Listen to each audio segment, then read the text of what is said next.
Hi Heather. Today I would like to talk about how to differentiate while having a better team and talent. And as we know, human capital is one of the key resources in an organization. And to obtain, retain, and reward top talent, we need to know all these strategies and insights. And as we know, top talent, they don't like to work in one company or one project for a long time. They want to try new things. They want to be dynamic and stuff like that. So, and the first question is, should we hire because of values or because of technical experience? And what are the implications? Okay, thank you. Well, obviously that's a very complicated question, but on its face, I would say the answer is a balance. But I think there is a hierarchy of order. I think that it's most important that there be values alignment between your employees and the culture both that you have in your organization and also the culture that you're trying to build in your organization. And I think that the core values need to be in alignment in order for the team to really move forward together and to achieve what it's trying to achieve. So I think that's probably the most important. On the other side, the technical skills are also important. There is a certain role you're looking to have done in hiring this person, and you really want to make sure that that person has the technical skills to fulfill on the role. And when I'm hiring into a team, I really look at three things, four things. The first is the values. That is steadfast to me, and there needs to be an alignment in the values between the employee and the organization. And then the other three things I look for are really, the first is, what's the job I'm trying to have done, and does that individual have the technical skills and the ability and the aptitude to successfully deliver on that role? The second thing I look for is, what is the role of that person on the wider team? So I'm always very interested in making sure the team is diverse in all ways, including diversity of thought, diversity of experience, diversity of background. And so what's the role that person's bringing to the team, and how are they filling in gaps that maybe the team has as a whole or are complementary to what we're looking for on the team? And then the third thing I look for with that individual is, what are they trying to get out of this assignment? And, where are they looking to go in their career? What's next for them? What are they trying to develop? And can this role on this team help them?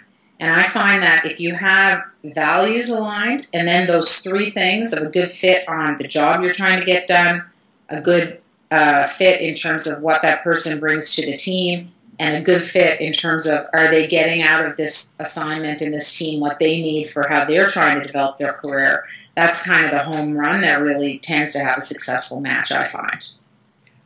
Thank you. And the next question, if we can't offer a salary that the candidate desires, what other values we can offer back, or how we can get this person engaged or be interested in the company?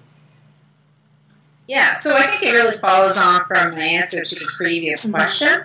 I find that there's a really good balance between what the organization is looking to get out of that employee or that team member, and what the team member is trying to get out of that assignment and that team. And if those things are really matched, and both sides are really aware of that, and there's clarity to those expectations, and a constant communication, so regular check-in. Are you delivering on what we as a team are expecting from you? And are we as a team delivering for what you're looking to get? Then I find that's really when both sides are really energized and able to really develop and go forward very successfully. How would you create a strategy where candidates can easily enter the job and leave? Would you support that kind of strategy, that when people can just move from one job to another and just be there on short term? Yeah, well, I think that it depends. The answer to that really depends on the role. And as I mentioned, it depends a lot on setting those expectations up front on, that's one aspect of what you need to be able to expect from your people and what your people have to expect from you. And so one of those aspects is longevity. Is this a short-term assignment? Is it something that we think is going to be over very quickly, or we can bring someone in behind you very quickly, and there's a certain talent set we're looking for in the short term, or is this a long-term commitment? And I think both need to know up front that we're looking for someone here. This is a long-term project. We expect there to be a lot of growth within the project, and we think you can get a lot of development out of that, but we really need your commitment to be here to see this through. And I think either of those can work.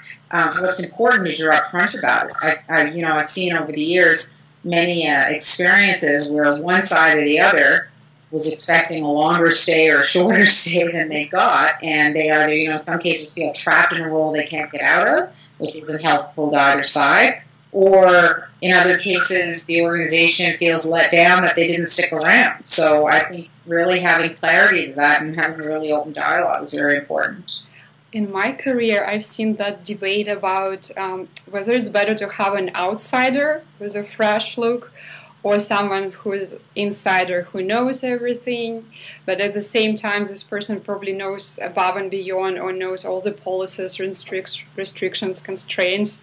So I'm just interested your opinion on that. Or it again depends on project, depends on role. Yeah, well, I think a lot of it depends on the rest of the team. As I mentioned, that's one of the key facets of when I talked earlier about that diversity you're trying to build on a team. And I find really that's another element that you want balance in. Particularly if you're running projects where you're looking to change something, whether that's changing an operational paradigm, bringing a new innovation into the business, launching a new type of product, moving things, into a new digital or other realm. Often what really helps is to have people who do bring a fresh eye and fresh perspective and new ideas, whether it's from other industries or other experiences, with people who really understand how to get things done. And I find inside that particular organization, and I find that if you have either people who are really, really married to the existing way of doing business, that tends to be more difficult to drive innovation. Equally, if you bring people in and your team or your individuals around the problem are all complete from the outside and don't understand the organization, oftentimes they come up with really great ideas that never get implemented well. Or if they do get implemented, they end up costing twice as much and taking twice as long because they don't understand how to knit that into the organization. And so you really need to make sure that you've got both sides of that together, I think, on most projects. In an established business, obviously, if you're creating a brand new business from scratch, it's different. But anytime you're trying to drive change in an established business, you really need that balance. So if you bring a new talent from outside of organization, how would you help this person to assimilate or to adapt to culture or corporate culture? Yeah, well... So there's a number of different ways on that. I think the first is making sure before they come in you've got that values map that I talked about earlier really solid. I haven't in my experience ever seen any onboarding process that can make up for different cultural values at the beginning. And even if you try really hard, eventually it's just going to come to a point where, this just doesn't work. So you need to have that match up front. But then I think there's a lot of different processes you can work, and I've seen lots of them. So everything from assigning them a mentor, so a peer buddy, if you will, a peer who can help them navigate the system, be their mentor. I found that really, really successful because the new person coming in the organization gets that, guide to guide them around. And the person in the organization really benefits from being exposed to new ways of thinking. They get asked questions that they really haven't thought of for a while, and really it can drive innovation for them. And also, it's a great experience being a mentor. So that works. There's lots of great. I think more and more the research would show that. Really thinking through how you're going to go about onboarding before you get there is important. So working with the employee before they arrive on a solid onboarding plan, and there's lots of great resources available for that. There's a fabulous book called The First 90 Days that kind of leads you step by step through how you might want to build an onboarding plan, and there's many others. I think, making sure you're going in, and then regular dialogue. So much about onboarding successfully is really that communication. So making sure that the direct supervisor has regular, time they sit down. How are we doing against our onboarding plan? What have we found that surprised us? What have we found that disappointed us? Being really open to those discussions to help them as they kind of start seeing things that maybe weren't what they expected or weren't what they were hoping, or maybe are delighting them and they weren't anticipated, and really understanding that, both to make sure that employee can be successfully onboarded, but also learning for the next one you bring in, and really how do you learn from the experience and get better and better and better at onboarding your employees. Great insights, thank you. And another question pertains to digital transformation.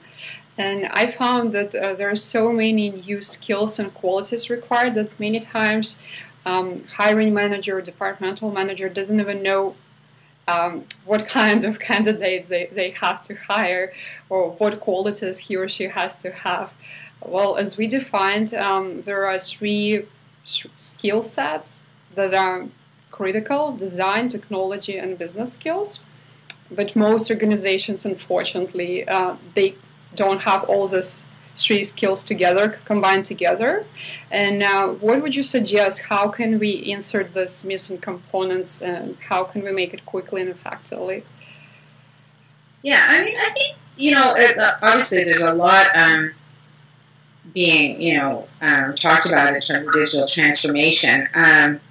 For me, my whole career has been in digital transformation, and, starting with, when I was involved in launching dial-up internet services, over 20 years ago now. So, and so I think that it's less transformational than people actually think. And I think that the use of the word transformation is in and of itself adding mystery is really not necessary.